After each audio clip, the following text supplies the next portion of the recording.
नमस्कार दुतीचान टीवी को स्वागत करुछि मु मधुस्मिता। नजर पकांतु आजिर खबर उपरे।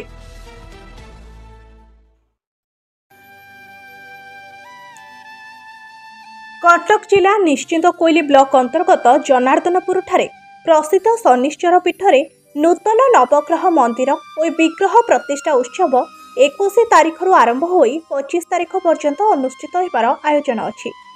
समाजसेवी तथा पृष्ठपोषक गोलक चंद्र परिड़ा और डिम्पल चौधरी तत्वावधान में अनुष्ठित हेउथिबा एही महोत्सव 5 दिन चलिब।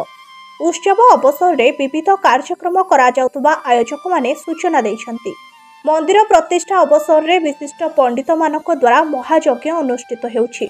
21 तारिख मंगलवार पुरीर जगन्नाथ संस्कृति प्रवचक मानस कुमार प्रधान आसिथिले।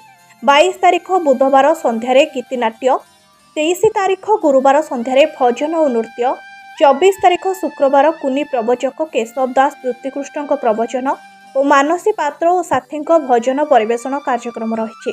25 तारिख शनिवार उद्यापनी और यज्ञर पूर्णाहुति उपलक्षे त्रिचरण और साथी द्वारा भजन परिवेशन और गोटीपुर नृत्य अनुष्ठित हेब। प्रतिष्ठा उत्सव उपलक्षे समस्त कर्मकर्ता युववर्ग निकटस्थ ग्रामर ग्रामवासी सहायता करुछन्ति। ए भव्य मंदिरर प्रतिष्ठा निमंते मंगलवार मारडा ग्राम चित्रपड़ा नदी तट बराहनाथ घाटरू 2000 महिला कलश शोभायात्रा रे 2 किलोमीटर दूर जनार्दनपुर शनि मंदिर पर्यंत आसिथिले। घट स्थापन पर यज्ञ कार्य आरंभ होइतिबा बेले एहा 5 दिन चलिब।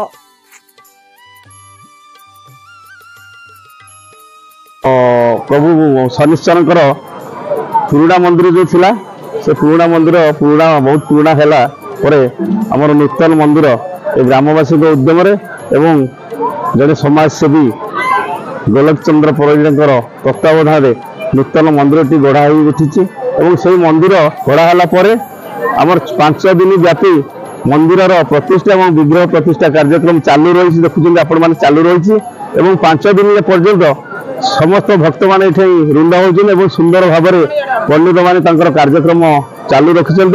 आज हूँ द्वितीय दिन। ये द्वितीय दिन में माने सब प्रत्येक दिन प्रशासन व्यवस्था प्रभुंकर आमर प्रत्येक संध्यारे भक्त मान सांस्कृतिक कार्यक्रम अनुष्ठित कराई सांस्कृतिक मंडप एवं प्रत्येक दिन आमर अनेक दर्शालु एवं भक्त मैंने आसी समागम होती। प्रत्येक दिन आपण मैंने देखिए आमर भल भल कलाकार माने जो माने भल भल प्रवचक माने एठार उपस्थित होती। काली जड़े पुरी प्रवचक थे सुंदर भाव में प्रवचक देते जगन्नाथ संस्कृति एवं आसंता काली रही बहुत बढ़िया प्रोग्राम आमर बांकीर डांस ग्रुप आसवे डांस करेंगे और माने 24 तारीख दिन आप जानते ओडिशार प्रसिद्ध कुनी प्रवचक केशव दास से प्रवचक देवे और शेष दिन आप देखिए श्रीचरण महांती एवं सार्थक टीम समस्त कलाकार एठार उपस्थित हो सांस्कृतिक कार्यक्रम करेंगे। 5 दिन